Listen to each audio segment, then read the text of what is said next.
So welcome to the Back on Track Achieving Healthy Weight Loss podcast. I'm your host, Dr. Alicia Shelly. Now, if you tuned in last week, we discussed how to balance your hormones for weight loss in regards to the insulin, because we talked about how important insulin was to the body. And not only does it regulate blood sugar levels, but it also can lead to, if it's too high, it can actually lead to fat deposits. And it actually can prevent fat breakdown, which makes it harder for people to lose weight.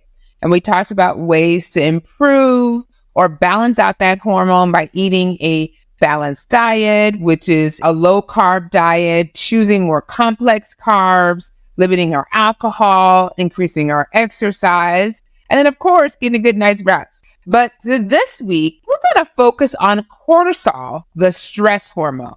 Now, we don't talk a lot about cortisol, and so I'm so glad to kind of maybe spend a little bit more time discussing cortisol and how it can impede your weight loss and how we can balance it out.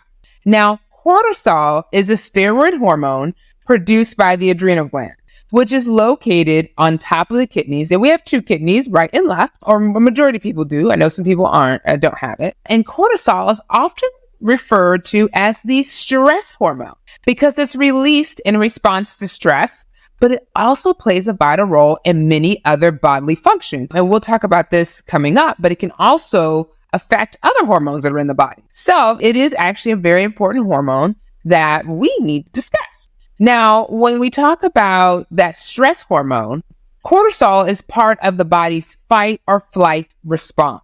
When you experience stress, whether it's physical, emotional, or psychological, cortisol is released to help your body deal with the stressor. A good example is if you see a bear, you most likely will turn around and run the other direction. And what happens is that when you actually see that bear, your brain perceives a threat and it triggers the release of cortisol from the adrenal glands to spike in the body as you run or fly away. And when cortisol is increased, it actually increases the amount of glucose or sugar in the bloodstream, which basically provides more energy for the muscles to start running in the opposite direction. And it releases this glucose by stimulating the liver to release glucose into the bloodstream. Also, it can convert protein into glucose or blood sugar. Now, the muscles have the fuel that it needs to, once again, run away from the bear. But cortisol also has some other functions as well. It influences how the body metabolizes proteins, fats, and carbohydrates. Like I mentioned before, it can help convert proteins into glucose, which ensures a steady supply of energy, especially during times of stress or low food intake. Also, it can help control your fat distribution, meaning that chronic high levels of cortisol can promote fat storage, especially in our abdominal area, which is very, very frustrating for people.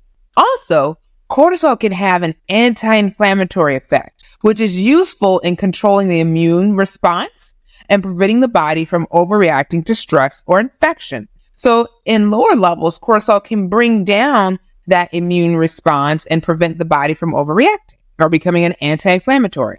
However, when they have prolonged high levels of cortisol, it can suppress the immune system. It can make it harder for your body to fight infections or to heal properly, which is important because if you're sick, you want to get better. But if you have really high chronic levels, then it can do the opposite of what you want it to do. Cortisol can also help regulate blood pressure by influencing how the blood vessels contract and respond and how the body responds to sodium, which helps to maintain your heart stability during stress. So when you are running, although your heart is beating fast, the blood vessels are responding appropriately during a fight or flight moment or stressful moment. Also, cortisol can affect your sleep-wake cycle called your circadian rhythm. Now, cortisol levels are typically the highest in early morning, which is around 6 to 8 a.m. And it gradually decreases throughout the day, reaching its lowest levels at night. Now, in the morning, you have a cortisol spike known as the cortisol awakening response. This helps you to wake up, feel alert by boosting your energy and stimulating production of glucose or blood sugar.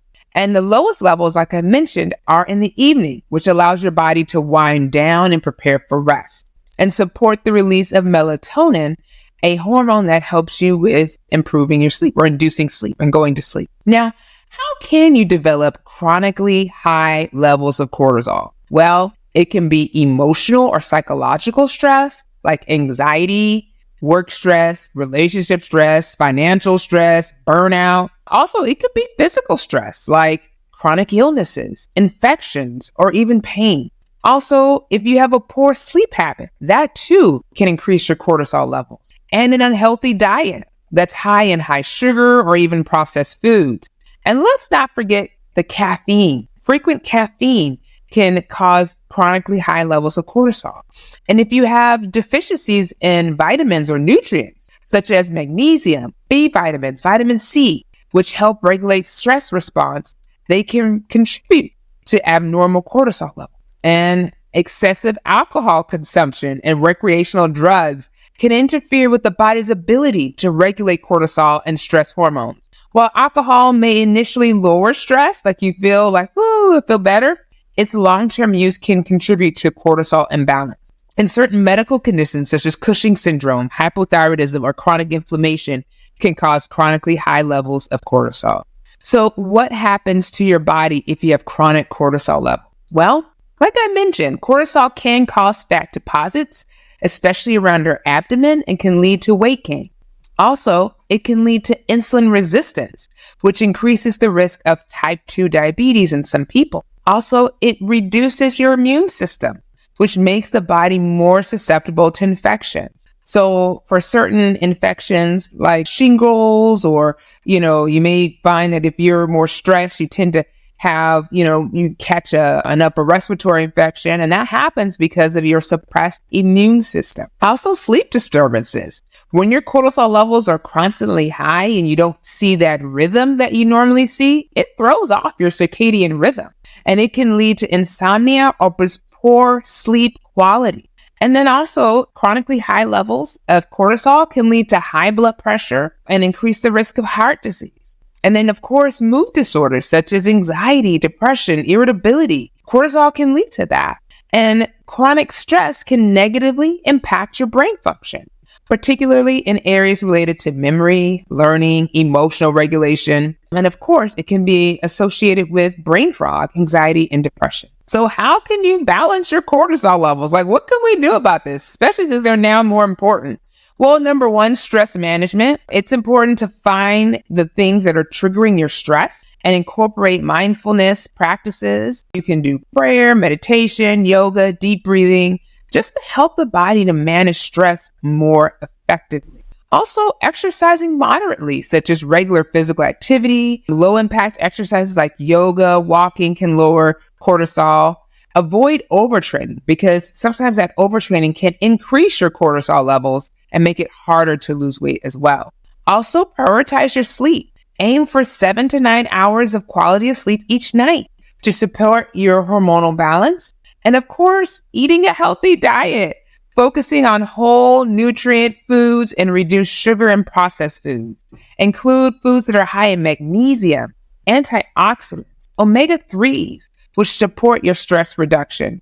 Limit your caffeine and alcohol, because too much caffeine and alcohol can lead to higher cortisol levels when consumed in excess. So important to cut back on that. And then having positive social interactions, spending time with people who support you and love you and can help reduce your stress and lower your cortisol. So in conclusion, cortisol is a vital hormone.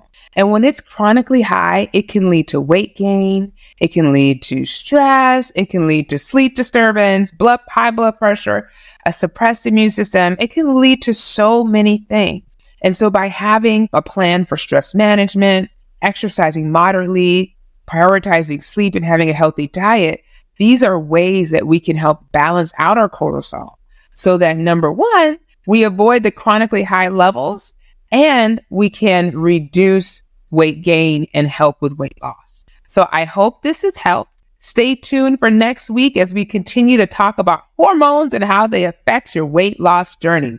I'm your host again, Dr. Alicia Shelly. Thank you again for joining us on the Back on Track Achieving Healthy Weight Loss podcast. If you like this episode, please share it with others, like it, and subscribe. And don't forget to leave a 5-star review.